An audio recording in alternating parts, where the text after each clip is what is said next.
Yes, I'm here. Good morning. Good morning. All right. Would you like to start? Okay, that's fine. Yeah. Today I'd like to talk to you about your co-driver. From a safety point of view, your co-driver has his life in your hands. You affect his life, and you also affect the lives of his family. So when you are out together, you need to be thinking about that not just your family and you, but your co-driver's family and life. That always seems to me to make a difference in terms of how you treat each other and how you talk to each other and the communications and things that you have. When you start to work, you need to think about how much rest did you have? Did you have anything to drink before, even though the law says you can drink? Did you really drink before you started work? Because that can still be affected. Did you take over-the-counter drugs for a cold or a flu or whatever? Are you well enough to work? I've had drivers come to work sick and say, "Oh, I have to go to work." Well, actually, you don't, because you being on the road ill can be dangerous, and not only that, but you can pass that on to your co-driver, and then now you've both missed work. Okay, so you need to be thinking about that other person as the Bible says, do unto others as you would have them do unto you. The same thing. When you're working, you need to think about your braking. Are you braking hard? Because a hard brake means that the co-driver's in the back sleeping. He's going to be rolling because the centrifugal force of you stopping really hard means that he's going to be rolling out of that bunk. And the same thing with accelerating, although you can't really accelerate that fast. So you don't want to be rocking and rolling back in the car. Same thing with sharp turns. If you're making a sharp turn, your co-driver is going to be sliding in the bunk, left or right. You need to be thinking that you're going to do the job that gives him or her the best rest they can get. Not what they can get at home, but still the best rest. So you want to drive as if you have an egg on your dashboard, and you don't want that egg to roll. You're going to stop, turn, and slow down so that egg stays in one place and doesn't roll around. That also goes with like slamming doors. I have a driver who doesn't know how to close a door without slamming it, and it's really easy. You close the door, and you take your shoulder and you push against the door till it closes. It's as simple as that. It's not a big deal. Co-drivers are your teammates, and I'm going to give you a sports analogy.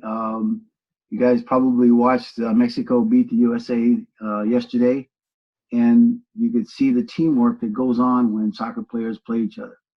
They know what the other one's going to do. They've learned their habits. They learned how they're going to respond to things. And you need to learn that with your co-driver as well. You need to learn what they like to do, what they don't like to do. You need to learn where they like to stop, what they like to eat, where they take their breaks, and how long they go with their breaks. All those things. That's how you'll know that you guys are together. When you're switching, making the switch, are you ready to make your switch when you do that?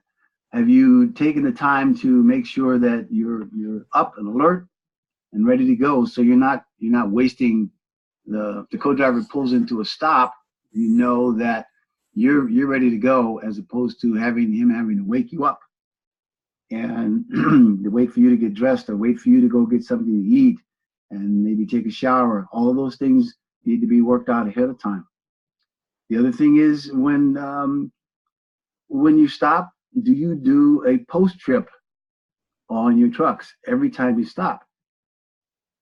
You need to be walking around the truck and doing an inspection. And the co-driver needs to be doing a pre-trip inspection. I've had several incidences where people who don't know any better or who weren't thinking or who doing whatever they're doing have pulled the pin on the trailer or on the dolly. So before you get back into the truck, if you've been in a parking lot or fueling or whatever, that co-driver needs to be doing a pre-trip inspection as well. Make sure everything is okay. You back each other up. You make sure that they do what they need to do and you do what you need to do. If you are dropping and hooking, you need to stay in each other's sight. We've had incidences where a driver has run over his co-driver because the co-driver was out directing or pulling the pin or doing something, and the driver forgot or didn't see them and ran over them. It's not a good thing. You need to stay in each other's sight. Learn signals. Some drivers have signals as to while the other driver is backing up, left, right, slow, stop, all those little hand signals, and they vary. I've seen different things used, but you need to learn those, and you need to be coordinated with them and as to what they mean. And if you know your co-driver is out there and you don't see them, you don't move. If you have to get out of the truck to see where they are or what they're doing, then get out of the truck and see what they're doing, or you wait, one of the two, but you don't move. Okay, each of the trucks has an accident packet, or you should have an accident packet, which is a white envelope with information printed on it that needs to be filled out and explained in there exactly what to do. There are cards in there to be filled out by you, and also, if possible, to be filled out by witnesses to what's going on, to what happened. You need to decide who's going to call the police. Again, you coordinate. You're going to call the police. If there's an injury accident, you need to let the police know that there's injuries. Or if your co-driver is injured or you're injured, that needs to be talked about as well. Take as many pictures as possible from as many different angles. Don't move the truck. Don't leave the scene in any way that is not the way the accident happened. Now, if you've pulled over to the side of the road, that may not be necessary, but you can take pictures of the trailers or the truck and whatever other vehicles are involved in it. Take their pictures as well. Interview witnesses. Fill out that card. Say, hey, did you see this? And if you did, would you fill out this card that has information on it for us to contact you? Notify your contractor that it's happened, and the contractor should be notifying an insurance agent. Sometimes FedEx wants you to have the insurance agent notified, or they will call an insurance agent to notify that there's been an accident. And the reason for that is sometimes an accident's a small thing, and you get all the information and everything, and when you report it, and a week later, 2 weeks later, now it's a serious issue. I've hurt this, I've hurt that. I had a driver who had his mirror on his motorhome clipped by the rear trailer. Well, the police were there, and it was, just the mirror. We took pictures of it, and the mirror and all of that. 2 weeks later, his neck is hurt. Now, that's what can happen. So you want to make sure that if you have FedEx wants you to have a wait there for an insurance agent, then do that, because what can happen then is the agent comes out and they can make a settlement right then and there. They can write a check and say, okay, this is for your mirror, or this is for this or that, but if they go to seek a lawyer, now the expenses jump sometimes triple and quadruple, because they see FedEx. We have FedEx on the trailers, and they say money. This is I can get some money from this, even though it may be a small thing. Now, if it's a serious thing, there's not much you can do about that. But if it's a small thing, also, if there's an accident, never admit any fault to anyone. You never say it was my fault. You never say I did this or I did that. You only talk to the police officer. and you tell the police officer, and also to the police officer, you don't admit that you were wrong. You just say what you know, or what you think happened. That's it. It's up to them to investigate, and never ever talk to the media. Sometimes not police cars, but news teams will come out, and they'll be there, and they'll stick a microphone in front of your mouth. You don't talk to the media about anything, because again, that information can be held against you if for some reason we have to go to court to do that. So the real thing with co-drivers is you need to get along. You don't necessarily have to have the same views on politics or religion or any other social issues. It is about getting the load where it needs to go and being there on time. And all of your coordination needs to be to that effect. Getting the load there safely and on time, and both of you getting home to your families safely. Does anybody have any questions? Yes, I've got a quick question. Hello. Go ahead. Yes. What's the like it's in Florida? There's not a lot of hills on them, and you see people using the jet brake. I don't see no point of using the jet brake like that. You know, because I know jet brake make noises. Hey, you got somebody sleeping with you in the back. You know, some people get bad because of that. I've seen a lot of people using the jet brake on them. Absolutely, and I agree with that. I have never used a jet brake, and I used to haul 80,000 pounds of sheetrock up the Grapevine, which is in California. That's a hill that leads out of the Los Angeles Valley, and speed limit there for trucks coming downhill is 35 miles an hour. So it's just a matter of learning your route, selecting the right gear. If you have an automatic, you can switch to manual. And switching to manual, you select one gear below what the speed is you're going to be going, and you do that. The jake brake, again, now the new jake brakes, from what I've determined, is they're pretty quiet.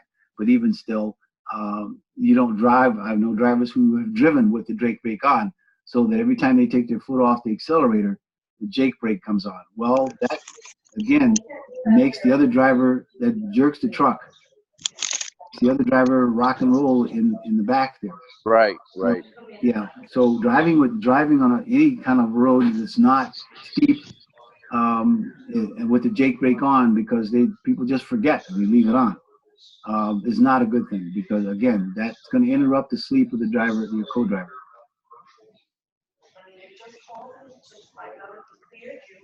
Anybody else? So far I'm pretty good right now. Okay, drive safely, people. All right, that was a good topic and discussion as well, and good questions. Appreciate the interaction. I just want to cover one last thing. I know this time of year, maybe the weather is maybe a little bit more predictable, but at the same time, just want to kind of cover some general, something general about weather. Let me see if I can share my screen here. I'm not sure if I can show. Maybe I can't show this particular item, but I'll just read a few pointers from the American Trucking Association, also known as the ATA, and how they determine when a weather-related accident is considered preventable.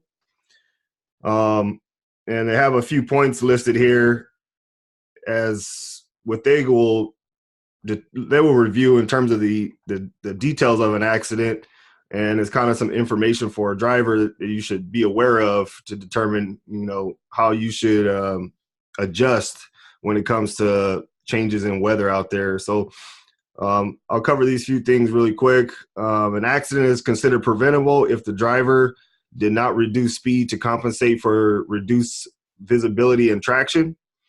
Also, they did not reduce speed approaching bridges, shaded area, or other locations where slippery conditions may have existed when the road was otherwise dry. Did not compensate for black ice. Did not compensate for freeze and thaw effect where the roadway is wet during sunlight daytime, but freezes when the sun goes down. Did not turn the headlights in conditions or limited, did not turn on the headlights in conditions of limited visibility or as required by law. Did not leave an extra margin of safety when operating operating on inclement surfaces. Did not increase following distance. Did not observe adverse traffic conditions ahead and slow down or stop as necessary.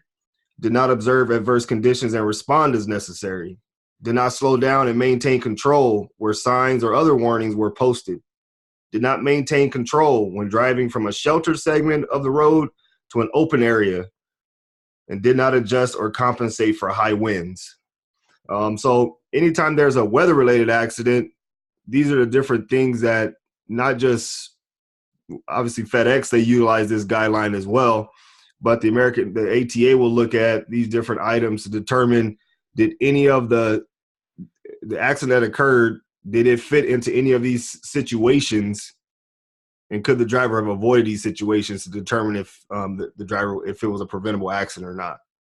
And obviously we know it's summertime, but I know even here in California, our weather conditions have been kind of odd.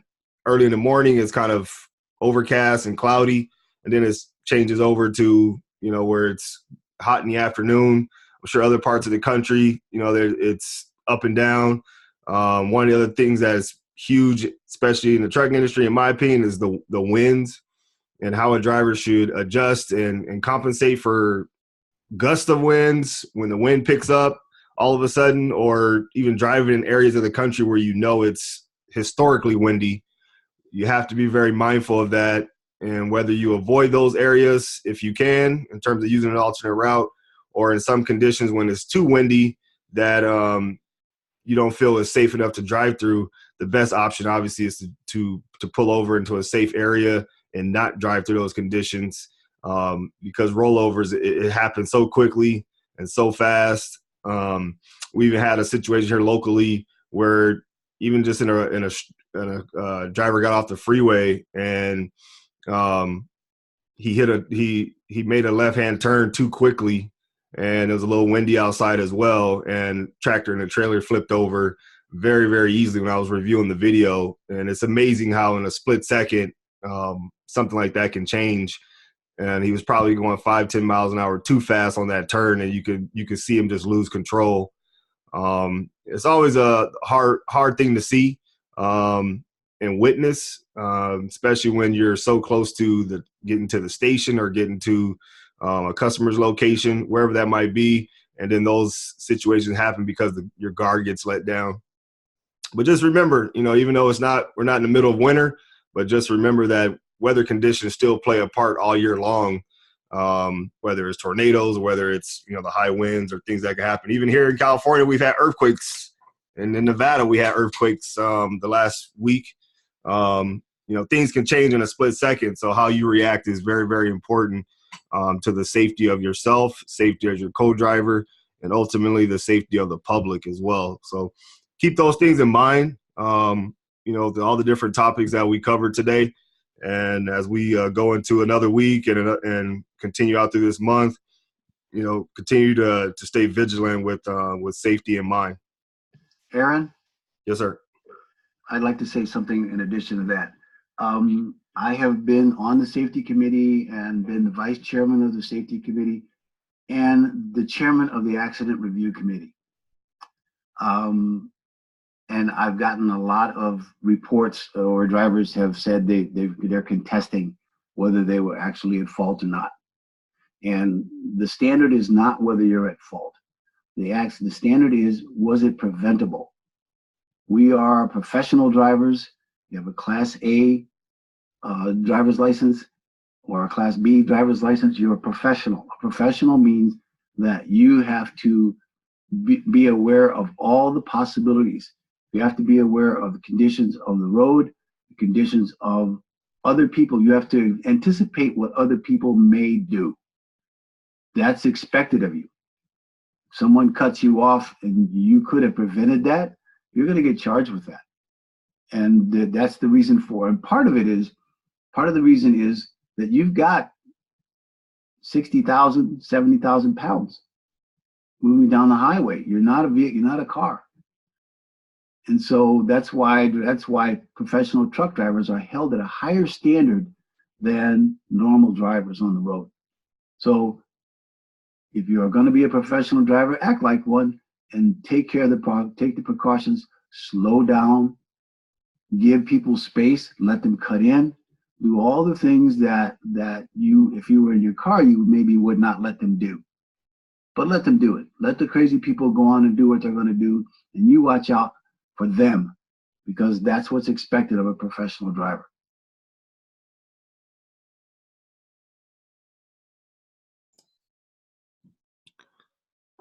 Okay, I'm done. Thank you.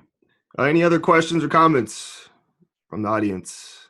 Yeah, I just would like to run through the FedEx update really quick. Sure. All right. Okay, so based on FedEx data from last year, changing lanes and merging are the #1 cause of accidents.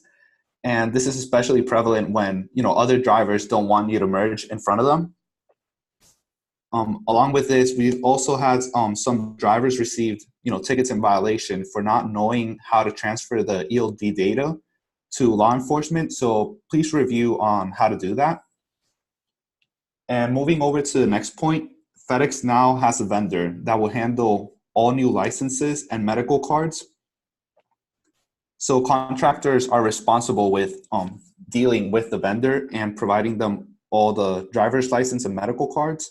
And this process can take up to 72 hours. And to make the matters worse, the vendor does not work on the weekends. So it's important that you renew your medical card in a timely manner to avoid being placed out of compliance. And once you get your new medical card, provide one to the DMV and one to Lugmo Corp. And you could ask your doctor for multiple copies of them. And since FedEx will no longer have to update copy your medical card or license, it's important that you have an extra copy with you at all times. And now with the ELD mandate, drivers must have logbooks that have been certified. Along with this, you're required to certify the logbook at the end of your shift. So please make sure that you know your username and password for IEC so that you can make the corrections that are necessary. And starting on December 16, only you will be able to make changes to your logbook. But don't worry, because we'll have a training day to provide demonstrations on how to do this on the computer. And moving on to the reminders, please do your pre-trip and post-trip inspections. This will prevent, lots of issues out on the road. Just how David was saying to do. And when finishing your shift, it's important that you update your status in the ELD to maximize your driving time. And, we clean your trucks every week. And it will be very helpful if you guys, start helping us by cleaning after yourself a little bit more. And finally, to make sure that the tractor is off and all lights are off along with the refrigerator so that it doesn't deplete the battery. And since old habits die hard, remember that we're not turning off the main switch anymore. Yeah, and that's all. That'll be all, Aaron. I got one more thing. Each driver is required to have 8 days of paper logs with them. Okay, you have to carry that. So even if you are on electronic logs, the police officer stops you for whatever, or you get inspected, whatever, he's going to ask you, do you have 8 days of paper logs with you?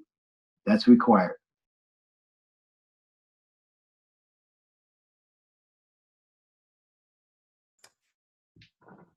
Well, thank you, everyone. We appreciate your participation and joining this morning. Everyone have a good day. Thank you.